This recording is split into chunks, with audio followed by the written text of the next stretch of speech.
কি হইতে হবে? প্রফেশনাল হইতে হবে। কি হইতে হবে? প্রফেশনাল। এইসব গেটআপ টেটআপ সবকিছু চেঞ্জ করতে হবে। মানুষ 8-10 হাজার টাকা বেতনের চাকরির জন্য মানুষ প্রফেশনাল ড্রেস কোড পরে। কত টাকার জন্য? 10,000 টাকা। আর আপনি এখানে কত টাকা পাবেন কিন্তু আপনার ড্রেস কোডে ঠিক নেই।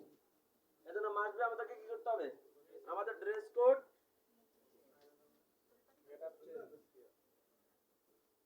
প্রফেশনাল হইতে হবে। নাম্বার 3 হচ্ছে একজন আপলাইন গুরু চয়েস করতে হবে। আপনাদের প্রত্যেকের একজন আপলাইন আছে। আগামী 2 বছর উনি যা বলবো ওনার কথা ফলো করেন। 2 বছর আপনাদের কথাকে আপনি ফলো করেন। আপনি অন্তত 7 স্টার হওয়ার আগ পর্যন্ত আপনার আপলাইনের অবাধ্য হবেন না। 7 স্টার হওয়ার পর আপনার মাথায় যদি বুদ্ধি থাকে এটা 7 স্টার হওয়ার পরে কাজে লাগাবেন। 7 স্টার হওয়া পর্যন্ত তত শুধু আপলাইনের কথা শুনেন। মনে থাকবে?